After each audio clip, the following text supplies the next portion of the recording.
நான் என்ன சொல்லிக்கிட்டு இருக்கேன், நீ காபி போடவா ஹார்லிக்ஸ் போட மாட்டேங்கிட்டு இருக்க, புரியுதா? அப்போ பயந்துக்கிட்டு இருக்கிறவன் அங்கே போய் ஒரு 3 நாள் ஆச்சு 4 ஆச்சு, 1 வாரம் ஆயிடுச்சுன்னு வச்சுக்கோங்களேன். காலையில் ஒரு 8 மணிக்கு 3 வயசு குழந்தைய தூக்கிக்கிட்டு ஒடியாராங்க. இந்த சிவகுமாருங்கிறவர் கீழே நிற்கிறாரு. என்னாச்சு? அவருக்கு தெரிஞ்சவங்க தான், அவர் ஊருக்கு பக்கத்து ஊருக்காரங்க தான். என்னாச்சு குழந்தை தூக்கிட்டு போறீங்க? நான் நைட்டு பூரா குழந்தைக்கு சண்டியும் காய்ச்சலுமா இருக்கு, ஒன்றுமே பண்ண முடியலன்னு. எதுக்கும் எங்கள் சாமி இந்த மாதிரி வந்திருக்கிறாரு, மேலே போய் பார்த்துட்டு போங்களேன் அப்படின்னு சொல்கிறாங்க. குழந்தைய தூக்கிட்டு வரும்போது கூட 4 பேர் 5 6 பேர் ஒடியாருவாங்க இல்லையா? அப்போ குழந்தைய பெற்றவங்க 2 பேருமே விறுவிறு குழந்தைய தூக்கிட்டு மேலே வந்துடுறாங்க. கூட வந்தவங்கலாம் திட்டுறாங்க, குழந்தைய ஆஸ்பத்திரிக்கு கொண்டு போகாமல் சாமியார் இருக்காரு, சாமியார்கிட்ட பார்க்க போகிற, குழந்தை செத்து போக மாடா அப்படிங்காங்க. அவங்களும் வந்து சொல்கிறாங்க. நான் அப்படி தான் உட்காந்துக்கிட்டு இருக்கேன், முன்னாடி போட்டு ஐயா இப்படி ஆகி போச்சுங்காங்க. குழந்தை கையும் காலும் தண்ணி உளுந்துக்கிட்டு இருக்கு, வாயில் நுரையா. அது ஒன்றும் பார்க்கவே முடியல, எனக்கு பயம். தாய்ங்கிறவ குழந்தைய பார்த்து அழுதுகிட்டே இருக்குது.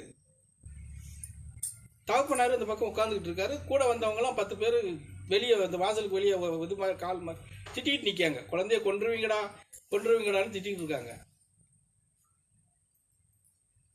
அப்போ நான் இவங்கள்ட்ட பார்த்துக்கிட்டே, என்னடா திடுதிப்புன்னு நம்ம இதுக்கு என்ன பண்ணுறதுன்னு தெரியலையே அப்படின்ட்டு நான் சாமிக்கிட்ட முறையிட்டுக்கிட்டு இருக்கேன். ஒரு 20 நிமிஷம் ஆச்சு, 30 நிமிஷம் ஆயிடுச்சுன்னு வச்சுக்கோங்களேன். குழந்தை இன்னும் பயங்கரமாக சன்னி வெட்டி இழுக்குது.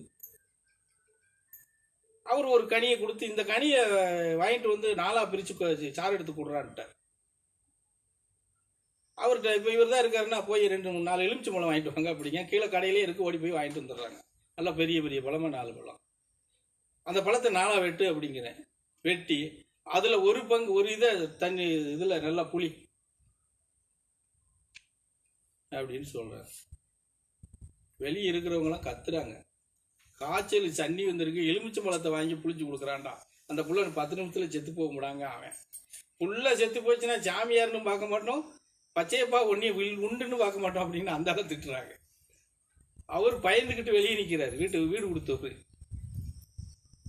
ஆனால் அவங்க தகப்பனார் எந்த சலனமும் இல்லாமல் அந்த எலுமிச்சை பழத்தை புளிஞ்சு சாறு எடுத்துட்டு குழந்தைய பிடிச்சி தாயும் தகப்பனும் பிடிச்சிக்கிட்டு ஸ்பூனால் கொஞ்சம் கொஞ்சமாக அதை, எவ்வளோ வரும், கொஞ்சம் தானே வரும், ஒரு ஸ்பூன் வேணால் வரும், நிறைய அதை கொடுக்குறாங்க. அந்த குழந்தை அப்படியே மெலிங்கிடுது, அது கொடுக்க கொடுக்க அப்படியே மெலிங்கிடுதுன்னு வச்சுக்கோங்களேன். மெலிங்கி 10வது நிமிஷத்தில் சன்னி நின்றுது. எப்படி 10 நிமிஷத்தில் சன்னி நின்று போச்சு.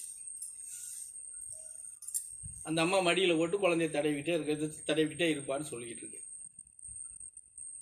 அந்த மருந்து கொடுக்கும்போது கொஞ்ச நேரம் நான் அந்த குழந்தை சிரசில் தலையை வச்சு கையை வச்சு நான் என் சாமிக்கிட்ட பிரார்த்தனை பண்ணிக்கிட்டு இருக்கேன். இப்படி கொண்டாந்து விட்டுட்டியே பாவி, இந்த இடத்துல நான் மாட்டிக்கிடுவேனே அப்படி எனக்கு பயம். அந்த இதை கொடுக்கறது வரைக்கும் அந்த குழந்தை மண்டையில் நான் என் கையை வச்சு நீவிக்கிட்டே இருக்கேன். நீவி கொடுத்து முடிச்சோடனே நான் எரிச்சு உட்காந்துட்டேன். 10வது நிமிஷம் சன்னி நின்று போச்சு. அடுத்து என்ன செய்யலாம்? காய்ச்சல் என்ன மறுபடி கேட்ட என்ன சொல்றாரு, அரைப்பழத்தை அப்படியே புளிஞ்சு கொடுக்க சொல்லுங்கிறாரு. வெட்டி வச்சிருக்கு 4ஆ, அதுல 2 பங்கு எடுத்து புளிஞ்சு கொடு அப்படிங்கிறார். புளிஞ்சு கொடுக்க சொன்னோம், கொடுத்தாங்க. கொடுத்த 2-3 நிமிஷத்துல காய்ச்சல் இல்லாம போயிடுச்சு அந்த குழந்தைக்கு.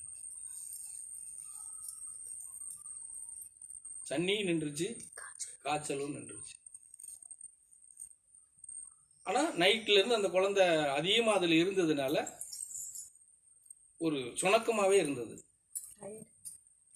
அப்புறம் 1 மணி நேரம் கழிச்சு அந்த மிச்சம் இருக்கிற பழத்தை புளிஞ்சு அதுல கொஞ்சம் தண்ணி சேர்த்து அதுல கொஞ்சம் ஒரு 1/2 ஸ்பூனு சர்க்கரை, 1/4 ஸ்பூன் உப்பு போட்டு நல்லா ஆற்றி கொடுங்க அப்படின்னு சொல்லி கொடுத்தோம். கஷ்டப்பட்டு ஊட்டினது. அதுக்கப்புறம் கொடுக்கும்போது அது பாட்டுக்கு நல்லாவே சாப்பிட்டுருச்சு. சாப்பிட்டு முடிஞ்ச 1/2 மணி நேரத்தில் நல்லா தெளிச்சியா தெம்பாயிருச்சு. அரையும் குறையமா பேசுது அவங்க அம்மாட்ட, ஏம்மா இங்க இருக்கிறோம் அப்படின்னு கேக்குது அந்த குழந்தை. சரியா? அவங்க யாருன்னு எனக்கு தெரியாது. எப்படி? நாம அவங்கள பார்த்ததில்ல, அவங்கள நம்மளை பார்த்ததில்ல. இடையில சொல்றாரு, அவங்க சொந்தக்காரங்களாம் திட்டும் போது குழந்தையோட தகப்பனார் சொல்றாரு, 9 வருஷம் திருத்தணிக்கு நான் காவடி எடுத்து இந்த குழந்தைய பெத்தேன். எப்படி? முருகன் கொடுத்த குழந்தை தான். இப்போ உட்கார்ந்து இருக்கிறவரை நான் முருகனா பாவிக்கிறேன். அவர் கொடுத்த குழந்தைய காப்பாத்தினா காப்பாற்றட்டும், எடுக்கணும்னா எடுக்கட்டும். நீங்க யாரும் பிரச்சனை பண்ணக்கூடாது. இஷ்டமா இருந்தா நில்லுங்க, இல்லைன்னா போங்கன்ட்டார். அதில் ஒரு 10-4-5 பேர் கோச்சிட்டு கூட போயிட்டாங்க. இவன் இப்படி பேசுறான், பிள்ளைய கொண்டு தூக்கிட்டு வரட்டும்டா, ஊருக்கு வரட்டும், பார்த்துக்கிறோம் போயிட்டான். அவன் நம்பிக்கை எப்படி இருந்துச்சு? சொல்றது புரியுதா? இது சத்தியமா நடந்த விஷயம். நான் சித்தாந்தம்னு தனியா இயங்குறதுக்கு அப்புறம் முதல் நான் கையில் எடுத்தது அந்த குழந்தை. இந்த இதுதான். அன்னைக்கு பூரா பகல் பூரா இருந்து நைட்டும் இங்கே தங்கிட்டு தான் மறுநாள் காலையில தான் அவங்களை அனுப்பிச்சு வச்சேன். மறுநாள் குழந்தை அவ்வளவு துரிதமா இருந்தான், ஓடி விளையாண்டுக்கிட்டு இருந்தான். அங்கே போயிட்டு வரேன் சாமி, 2 நாள் கழிச்சு வாரம்னு சொல்லிட்டு போயிட்டாங்க.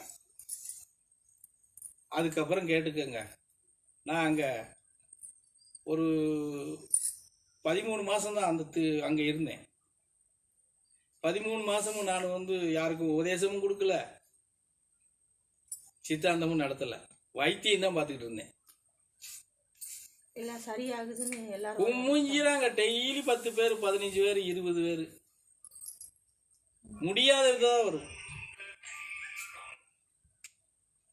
இது இப்படியே நடத்திக்கிட்டு இருந்துச்சு. ஒரு குழந்தையெல்லாம் பார்த்தீங்கன்னா 12 வயசு குழந்தை, பொம்பளை குழந்தை.